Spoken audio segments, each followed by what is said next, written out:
Não queremos destruir a infraestrutura do Iraque, porque daqui a uns dias vamos ser donos daquele país. Alvo Iraque. Operação Libertar o Iraque. Vamos resolver aquele problema técnico?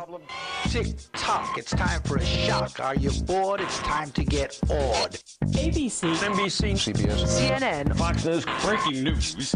faking news. Armas de fraude maciça. It's time to get sore.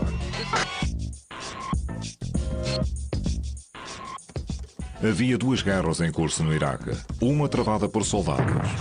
Bombas. Ataque e dissuasão. A outra era travada ao seu lado, com câmaras, satélites e exércitos de jornalistas. Eles travavam uma guerra mediática. Foi essa que eu cobri. Ao longo da guerra, auto-incorporei-me neste computador, escrevendo sobre a cobertura dos meios de comunicação mundiais para o website mediachannel.org.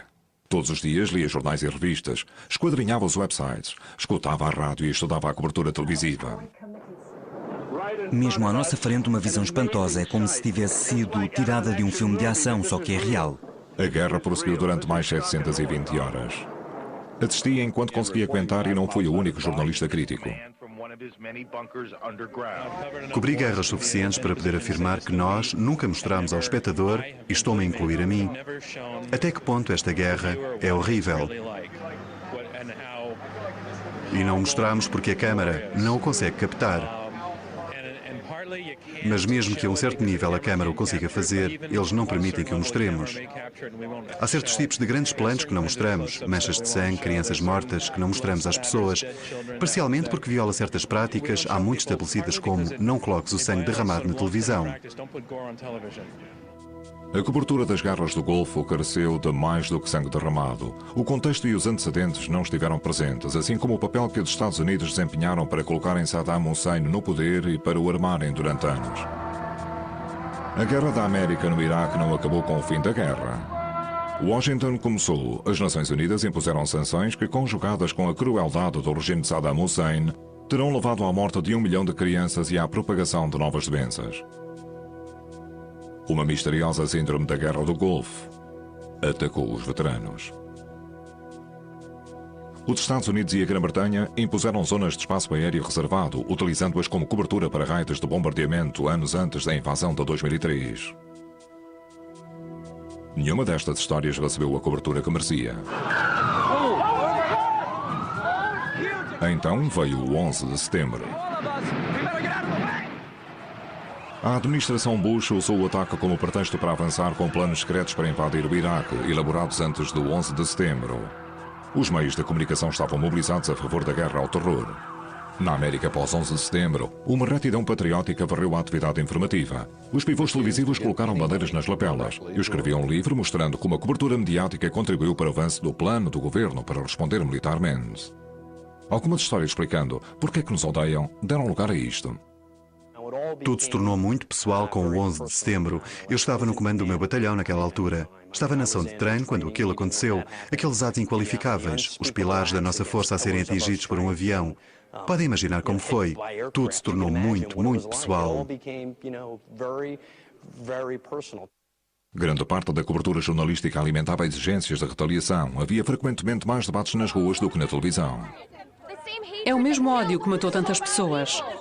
Muitas redes de televisão afirmaram que não queriam colocar-se à frente da opinião pública ou serem atormentadas por serem brandas com o terrorismo.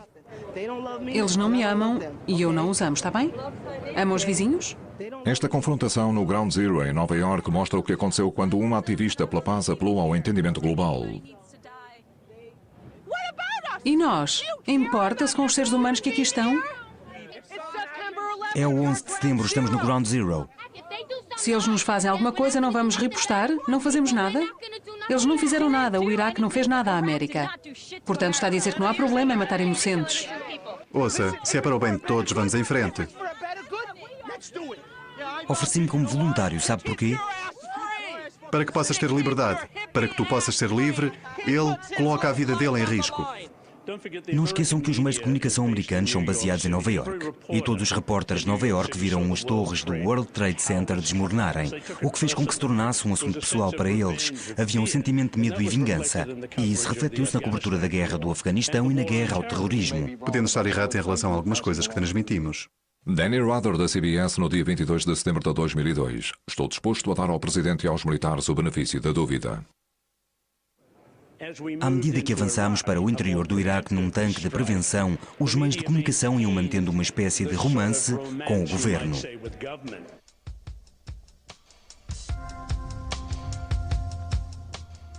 O facto de eles terem permitido que a administração Bush manipulasse a verdade de uma forma tão grosseira e sem qualquer disfarce na escalada para a guerra, fez com que esta fosse possível.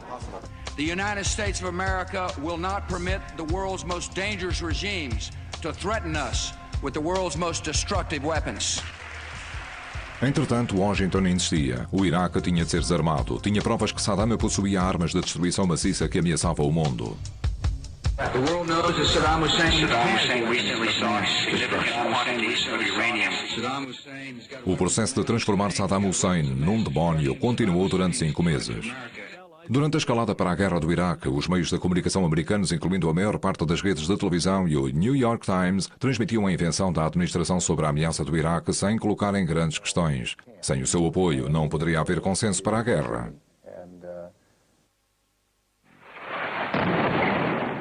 Em maio de 2004, o New York Times reconheceu que o seu relatório anterior à guerra tinha sido profundamente imperfeito. Um editor do Times chamou-o problema institucional, acusando editores e repórteres de, cito, serem influenciados por fontes e de praticarem um jornalismo de ataque e fuga. Ele admitiu que o estilo americano do jornalismo do registro dos factos tinha não só contado a história, mas passado a fazer parte dela.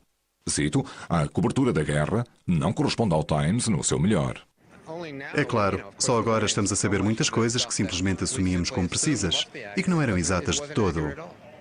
O provedor junto do Washington Post admitiu mais tarde. É agora claro que a imprensa como um todo não fez um bom trabalho a confrontar as afirmações da administração.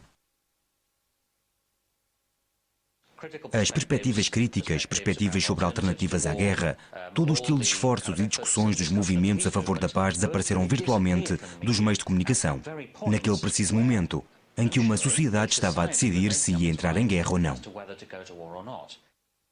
O Grupo dos Mídia de Controlo da Justiça e Exatidão das Informações, ou FAIR, estudou 1.617 fontes perante as câmaras entre 20 de março e 9 de abril de 2003. Entenderam que 71% de todas as fontes eram a favor da guerra e que apenas 3% eram contra a guerra. Vi um número no outro dia. Esqueci o número exato.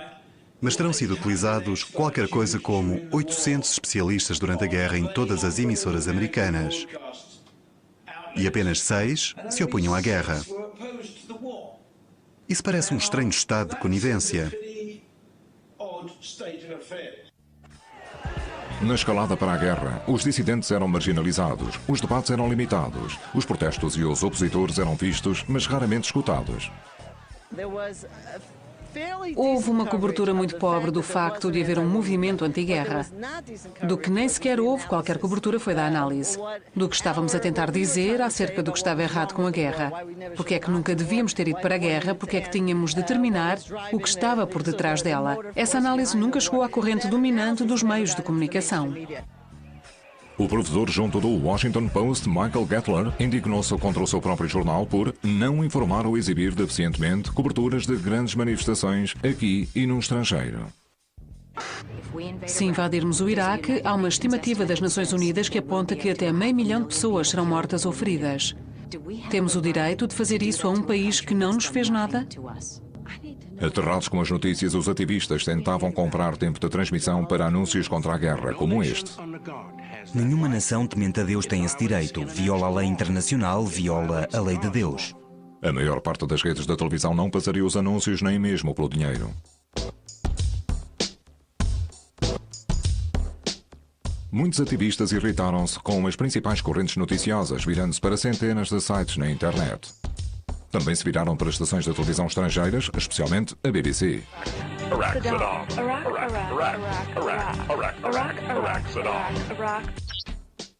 Muitos jovens abandonaram de todo as notícias, preferindo os jornais satíricos como o Onion e os shows cómicos de ridicularização da informação. Muitos voltaram-se para a comunicação alternativa independente. Cabe aos meios de comunicação confrontar os que estão no poder e não se acomodarem com eles. Temos, portanto, os média que estão integrados no governo, no exército e, contudo, ao mesmo tempo há esperança. Porque há uma resposta a esse estado de coisas que consiste no movimento independente dos meios de comunicação deste país.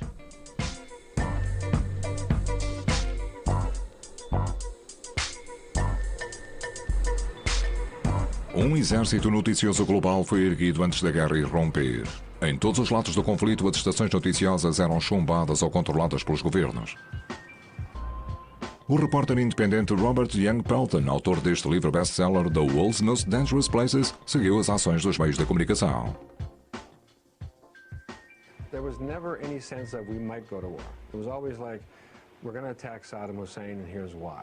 There was very much a script on how this war was handled. There was a kickoff. Saddam Hussein and his sons must leave Iraq within 48 hours. Houve uma contagem decrescente. Têm 48 horas para sair da cidade. Depois foi como se todos sintonizassem as televisões para o pontapé de saída. À medida que a guerra progredia, tudo foi feito numa escala linear. Vamos daqui para ali. Foi como se estivéssemos a fazer um passo. Havia pessoas a desenhar diagramas, generais a desenhar diagramas, num mapa que parecia um campo de futebol. Vamos esgueirar-nos por aqui e fazer isto.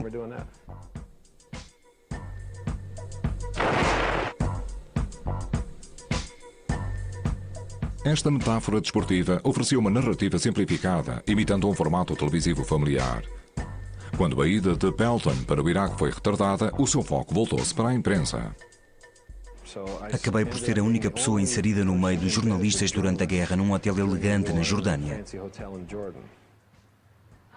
Neste momento há aparentemente 4.000 jornalistas. Em todo o lado, desde o Kuwait a Bagdade, à Jordânia, Síria e Turquia. Todos à espera que a guerra comece. E algumas destas pessoas estão à espera há 9 semanas.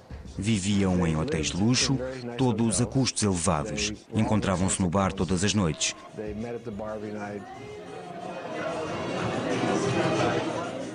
Trabalhavam 24 horas por dia. The President will address the nation at 10:15. My fellow citizens, at this hour, American and coalition forces are in the early stages of military operations to disarm Iraq, to free its people, and to defend the world from grave danger. O nível de proteção é mínimo. E se eu fosse presidente ou executivo de uma agência de notícias, neste momento estaria a mandar retirar o meu pessoal. Quando a guerra finalmente começou, as redes de televisão começaram a evacuar os seus repórteres de Bagdade. Peter Arnett estava na capital do Iraque com uma equipa de um documentário da National Geographic. Ele decidiu ficar. Cobrir guerras é uma atividade perigosa. Podemos morrer e as companhias sentem-se responsáveis pela sua gente. Por vezes ordenam-lhes que abandonem o local. Creio que há uma palavra a dizer quanto à hipótese de permanecer. Contudo, do ponto de vista de um executivo de notícias, os riscos são enormes.